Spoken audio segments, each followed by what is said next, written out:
ಅಮ್ಮ, ನಿಮ್ಮನ್ನ ನೋಡಕ್ಕೆ ನಿಮ್ ಮಗ ಬಂದಿದ್ದಾರೆ. ಟೆನ್ಷನ್ ಆಗ್ತಾ ಇದೆ. ಸ್ವಲ್ಪ ಇರುತ್ತಲ್ವಾ? ಬನ್ನಿ. ಸುಮಾ ಅಂತ ನಾವು ಒಬ್ರನ್ನೊಬ್ರು ಪ್ರೀತಿಸ್ತಾ ಇದೀವಿ. ಅದೇ ಮಾತಾಡ್ಸೋಣ ಅಂತ ಕರ್ಕೊಂಡ್ಬಂದೆ.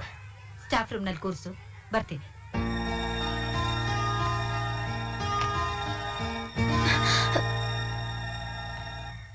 ಪರವಾಗಿಲ್ಲ, ಕೂತ್ಕೋ. ಹೆಸರು ಸುಮಾನಾ? ಹೌದು. ಕಿಚ್ಚ ನಿನ್ ಹತ್ರ ತನ್ನ ಪ್ರೀತಿನ ಹ್ಯಾಕ್ ಪ್ರಪೋಸ್ ಮಾಡ್ದ?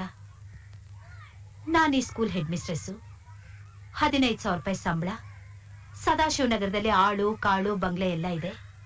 ಬಟ್ ಸ್ಕೂಲ್ ಇಲ್ಲೇ ಇರೋದ್ರಿಂದ ನಾವ್ ಈ ಕಾಲೋನಿಯಲ್ಲೇ ಒಂದು ಸಣ್ಣ ಮನೇಲಿದ್ದೀವಿ.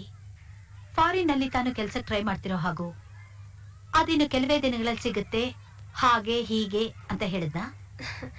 ಬೇರೆಯವರಾಗಿದ್ರೆ ಆ ರೀತಿ ಹೇಳಿರೋರು ಏನೋ, ಆದ್ರೆ ಇವರು ಹಾಗೆಲ್ಲ ಏನ್ ಹೇಳಲಿಲ್ಲ. ನೀವು ಸಾಧಾರಣ ಮಿಡಲ್ ಸ್ಕೂಲ್ ಮ್ಯಾಥ್ಸ್ ಟೀಚರ್. ಸದ್ಯಕ್ಕ ಮನೆ ನಿಮ್ಮ ಸಂಬಳದಲ್ಲೇ ನಡೀತಾ ಇರೋದು.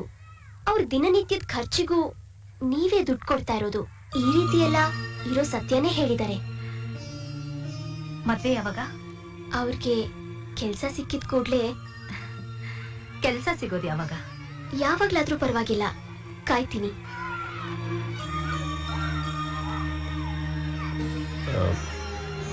ಹೇಗೆ?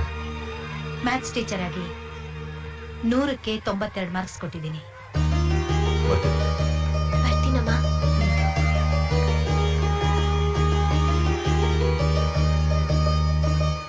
ಅಮ್ಮ,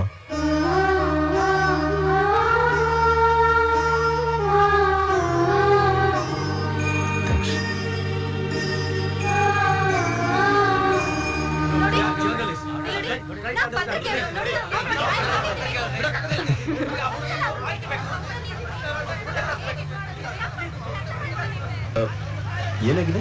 ಯಾವನು ನನ್ನ ಅಪ್ಪನ್ನೇ ಕೊಲೆ ಮಾಡ್ಬಿಟ್ಟಿದ್ದಾನೆ. ಅರೆಸ್ಟ್ ಮಾಡಿ ಕರ್ಕೊಂಡು ಬಂದಿದ್ದಾರೆ. ನಿಮ್ ತಂದೆ ಕೊಂದಿದ್ದು ನೀವೇನಾ? ತಂದೆನ್ ಸಾಯಿಸುವಂತ ಪರಿಸ್ಥಿತಿ ಆದ್ರೂ ಏನ್ರಿ ಇತ್ತು ನಿಮ್ಗೆ? ಆಗ ನಿಮ್ಮ ಮನಸ್ಥಿತಿ ಹೇಗಿತ್ತು? ಸರ್, ಸ್ವಲ್ಪ ಮುಖ ತೋರಿಸಿ ಸರ್. ಮುಖಾನ ಕುಮಾರ್, ನನ್ನ ಕ್ಲಾಸ್ಮೇಟ್ ಇವನು. ರೇ, ತಂದೆ ಜೀವದ ಮನಸ್ಸಾದ್ರೆ ಹೇಗೆ ಬಂತು? ತಂದೆನ್ ಸಾಯಿಸ್ಬೇಕಾದ್ರೆ ಜನ್ಮ ಕೊಟ್ಟು ತಾಯಿ ನೆನಪಿಗೆ ಬರ್ಲಿಲ್ವಾ? ಯಾರು ನೆನಪಿಗೆ ಬರ್ಲಿಲ್ಲ. ನನ್ನ ನೆನಪಲ್ಲಿ ಇದ್ದಿದ್ದು ಒಂದೇ, ತಂದೆ ಸಾವು. ಯಾಕೆ ಗೊತ್ತಾ? Dependent job. ಕೆಲ್ಸದಲ್ಲಿರೋ ವ್ಯಕ್ತಿ ಆಕಸ್ಮಿಕವಾಗಿ ಸತ್ರೆ ಆ ಕೆಲ್ಸನ ಅದೇ ಕುಟುಂಬದ ಇನ್ನೊಬ್ಬ ವ್ಯಕ್ತಿ ಕೊಡೋದು ಗೊತ್ತಲ್ಲ, ಅದಕ್ಕೆ ಸಾಯಿಸ್ದೆ. ನಮ್ ತಂದೆಗೆ ಬರ್ತಿದ್ದ ಸಂಬಳ 4,000 ರೂಪಾಯಿ.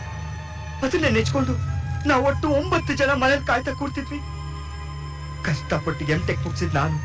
ನನ್ನ ಎಜುಕೇಶನ್ ಜನರಲ್ ದೊಡ್ಡ ನ್ಯೂಸ್ ಮಾಡ್ತು. But north east west south ಅನ್ನು ಬೆಂಗಳೂರಿನ 4 ಮೂಲೆಯನ್ನು ನಾನು ಕೆಲ್ಸಕ್ಕೋಸ್ಕರ ಅಲ್ದಿತ್ತು ಯಾರಿಗೂ ಗೊತ್ತಾಗ್ಲಿಲ್ಲ. ಇನ್ನು 6 ತಿಂಗಳಾಗಿದ್ರೆ ನಮ್ಮಪ್ಪ ರಿಟೈರ್ ಆಗ್ತಿದ್ರು. ಬರೋ PF ಗ್ರಾಚ್ಯುಟಿಲಿ ಮುಂದಿನ ಜೀವನ ಹೇಗೆ ಅಂತ ನೋಡ್ದೆ.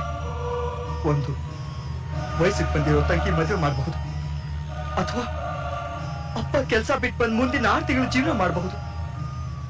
ಆಮೇಲೆ ಏನು ಅನ್ನೋ ಈ ಉತ್ತರವಿಲ್ಲದ ಪ್ರಶ್ನೆ ನನ್ನಲ್ಲಿ ಭಯ ಹುಟ್ಟಿಸ್ತು. ತಾಯಿ ಕುಂಕುಮ ಮುಖ್ಯನಾ, ತಂದೆ ಸಾಯಿಸ್ದೆ ಅಂತ 2 ದಿನ ನಾನು ಕೊಡೋ ಬಾಧೆ ಮುಖ್ಯನಾ, ಅಥವಾ ಅದೆಲ್ಲಕ್ಕಿಂತ ಹೆಚ್ಚಾಗಿ ನಾನಿರೋವರೆಗೂ ನನ್ನ ತಾಯಿ ತಂಗಿ ಮನೆಯವ್ರಿಗೆಲ್ರಿಗೂ ಹೊಟ್ಟೆ ತುಂಬಾ ಊಟ ಹಾಕೋದು ಮುಖ್ಯನಾ? ಯಾವ್ದು ತಪ್ಪು ಯಾವ್ದು ಸರಿ ಅಂತ ನೋಡಿದಾಗ ಅಪ್ಪನ ಹೆಲ್ತ್ ಕಂಡೀಷನ್, ಅಪ್ಪ ಆದ್ರೆ ಇನ್ 2 ವರ್ಷ ಬದುಕ್ತಾ ಇದ್ರು. ಅದೇ ಅವ್ರನ್ನ ಪ್ಲಾನ್ ಮಾಡ್ಕೊಂಡ್ಬಿಟ್ರೆ ಆ ಕೆಲ್ಸನೂ ನನಗ್ ಸಿಗುತ್ತೆ ಅಂತ ನರರೂಪ ರಾಕ್ಷಸನ ಹಾಗೆ ಜೀವ ಕೊಟ್ಟ ತಂದೆ ಜೀವನೇ ಮುಗಿಸ್ಬಿಟ್ಟೆ. ಬರ್ಕೊಳ್ಳಿ ಸರ್, ಫ್ರಂಟ್ ಪೇಜ್ ಅಲ್ಲಿ ಪ್ರಿಂಟ್ ಮಾಡಿ ಪಬ್ಲಿಷ್ ಮಾಡ್ಕೊಳ್ಳಿ.